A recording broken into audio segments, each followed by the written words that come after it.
అంటే ప్రభుత్వ పెద్దలేమో ఓవరాల్గా చూసుకుంటే 50 రోజుల పాటు మేము ఈ కులగణన సర్వే అనేది చేసినాం. సో 70కి పైగా ప్రశ్నలు చాలా పారదర్శకంగా చేశామంటారు కదా.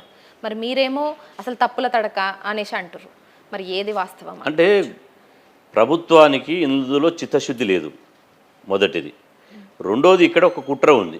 ఇదేంటంటే బీసీల జనాభా కనుక గ్రామీణ ప్రాంతాల్లో ఫస్ట్ చేసినప్పుడు ఏ ఊరు చూసుకున్నా 60-70% వచ్చింది. అది పట్టణ ప్రాంతంలో వచ్చే వరకల్లా పట్టణ ప్రాంతాల్లో కూడా బీసీ పాపులేషన్ ఎక్కువ ఉంటుంది, ఎస్సీ ఎస్టీల పాపులేషన్ తక్కువ ఉంటుంది, అగ్రకులాల పాపులేషన్ కూడా తక్కువ ఉంది. అగ్రకులాలు చాలామంది గ్రీన్ కార్డు కోసం అమెరికాలో కొట్లాడుతున్నారు. ప్రపంచ దేశాల్లో అగ్రకులాలు వెళ్ళిపోయారు. ఉన్నోడల్లా ఫామ్ హౌజ్లో, పాలి హౌజ్లో, లేకపోతే ఇంకెక్కడనో ఉన్నారు. వాళ్ళ కులగణనలు ఏం పాల్గొనలే. కానీ ఇక్కడ కూడా బీసీల జనాభా విపరీతంగా వచ్చేటువంటి అవకాశం ఉంది.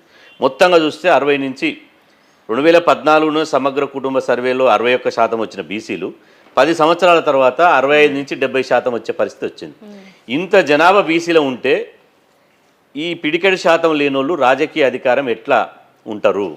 బీసీలలో ఒక రెవల్యూషన్ వస్తుంది, బీసీలలో ఒక సామాజిక విప్లవం వస్తుంది, తిరుగుబాటు మొదలవుతుంది అనేది ఒక కోణం. రెండోది ఈడబ్ల్యూఎస్ రిజర్వేషన్లు. ఈడబ్ల్యూఎస్ రిజర్వేషన్లు ఉదాహరణకు ఇప్పుడు ఎస్సీలకు వాళ్ళ జనాభా ప్రకారం రిజర్వేషన్ ఉంది, ఎస్టీలకు వాళ్ళ జనాభా ప్రకారం ఉంది. ఈవెన్ అగ్రకులాలకు కూడా వాళ్ళ జనాభా కంటే 1% ఎక్కువనే రిజర్వేషన్ ఉన్నాయి. రేపు ఈడబ్ల్యూఎస్ రిజర్వేషన్లు అగ్రకులాల జనాభా తగ్గితే రేపు మాలాంటి వాళ్ళం హైకోర్టుకు పోయి కేసు వేసి అయ్యా వాళ్ళ జనాభానేమో 8% ఉంది, రిజర్వేషన్లు 10% ఉంది. రిజర్వేషన్లు ఈడబ్ల్యూఎస్ రిజర్వేషన్లు మొత్తం జనాభాలో అందులో పేదరికం ఎంత శాతం ఉన్నారు, పేదరికం ఎంత శాతం ఉన్నారో నిర్ధారించి దాని ఆధారంగా రిజర్వేషన్లు ఇవ్వమని చట్టం చేశారు పార్లమెంట్లో. అట్లాంటి రిజర్వేషన్లు గుండు గుత్తగా వాళ్ళు ఉన్నదానికంటే అదనంగా ఇస్తారని చెప్పి మాలాంటి వాళ్ళని కోర్టులలో సవాల్ చేస్తారని వాళ్ళ అగ్రకులాల రిజర్వేషన్లు కాపాడడం కోసమే బీసీ జనాభాను తక్కువ చేసి చూపించారు. కాబట్టి ఇందులో స్పష్టంగా మీరు చేసినటువంటి విధానం కానీ, మీరు వివరించినటువంటి తీరు కానీ, మీరు ఒకవైపు పారదర్శకంగానే చెప్తూ ఇంకొక వైపు దాన్ని పట్టించుకోకుండా, దానికి ఒక నోడల్ ఏజెన్సీ లేకుండా, కనీసం ఇన్ఫర్మేషన్ లేకుండా, ఇలా మేము మొన్న కూడా రెండోసారి అడిగినాం. రెండోసారి అవకాశం ఇస్తున్నారు కదా, మీరు టోల్ ఫ్రీ నెంబర్ ఇస్తున్నారు. టోల్ ఫ్రీ నెంబర్ ఇచ్చి ఎవరంటే వాళ్ళకి అది అయ్యేది కాదు. ఎక్కడైతే తక్కువ సెన్సెస్ జరిగిందో, ఎక్కడైతే కులగణన తక్కువ శాతం జరిగిందో, ఇప్పుడు ఉదాహరణ గ్రామీణ ప్రాంతాల్లో 99% జరిగింది, మున్సిపాలిటీలు వచ్చే వరకల్లా 80% జరిగింది. హైదరాబాద్ లాంటి ప్రాంతాల్లో 40-50% జరిగింది. ఈ హైదరాబాద్ లాంటి ప్రాంతాల్లో, మున్సిపాలిటీ ప్రాంతాల్లో తక్కువ పర్సెంటేజ్ వచ్చినటువంటి పట్టణ ప్రాంతాలలో మళ్ళీ ఇంటింటికి తిరిగి సర్వే చేయండి అని చెప్పినాం, చేయలే. సో మీరు బీహార్లో సర్వే చేస్తే 3 సార్లు అవకాశం ఇచ్చారు. ఫస్ట్ ఇంటింటికి తిరిగి సర్వే చేశారు, తర్వాత వలసపోయినటువంటి వాళ్లకు, తర్వాత ఇది మైగ్రేషన్లు ఉన్నటువంటి వాళ్లకు, ఇతర దేశాలు ఉన్నటువంటి వాళ్లకు ఆన్లైన్ ద్వారా సర్వే చేశారు.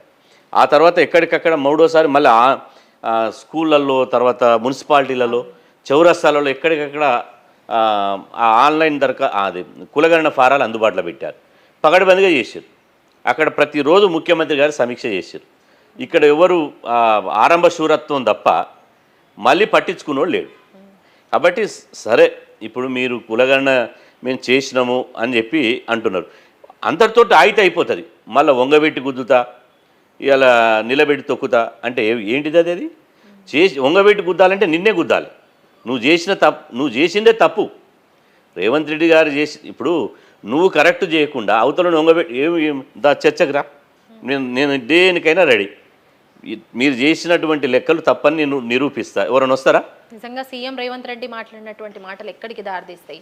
సో అందులో 60% మంది ఉంటున్నటువంటి బీసీలని ఆ రకంగా కించపరుస్తూ మాట్లాడడం కరెక్ట్ అంటారా? ఎందుకంటే సో లెక్కలు తప్పు అని ఒప్పుకుంటే సో మీకు 42% రిజర్వేషన్స్ రావు, ఒప్పుకుంటే వస్తాయి.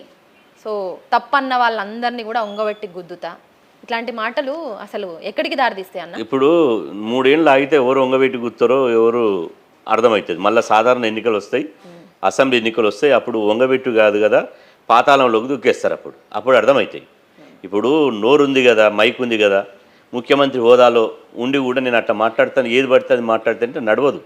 తెలంగాణ సమాజము మరలబడి కొట్లాడి తిరగబడేటువంటి తత్వం ఉన్న సమాజం.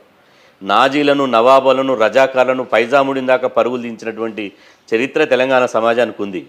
తెలంగాణ సమాజాన్ని తక్కువ అంచనేస్తే రేవంత్ రెడ్డి లాంటి వాళ్ళని ఎంతమందిని చూసిరు, ఎంతమంది తిరుగుబాటు చేసిరు. ఈ తెలంగాణలో ఆంధ్ర పెట్టుబడిదారులను తరిమి కొట్టలేదా?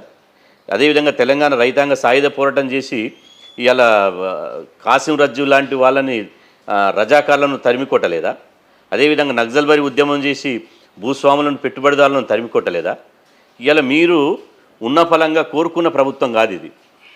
ఏదో ఈయన మంచే లేడు, ఈయన కావాలని ఆల్టర్నేటివ్ ఉందని చెప్పి ఓ దొంగ బదులు ఇంకో దొంగ అన్నట్టు, చిన్న దొంగ పెద్ద దొంగ, ఈడు కాకపోతే ఆడు, ఆడు కాకపోతే వీడు అన్నట్టు వేసిరు.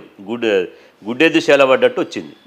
దాన్ని నిలుపుకొని హుందాతనంగా మాట్లాడాలి, లెక్కలు కరెక్ట్ మాట్లాడాలి, ఓ పద్ధతిగా ఉండాలి. ప్రజలు ఏమనుకుంటుర్రు, వాళ్ళకి ఏం చేస్తే నిజంగా వాళ్ళకు న్యాయం జరుగుతుందని ఆలోచించాలి తప్ప నేను వంగబెట్టి కుదురుతా, లేకపోతే వాడు తప్పు చెప్తుండు వీడు తప్పు చెప్తుండంటే అది కరెక్ట్ కాదు.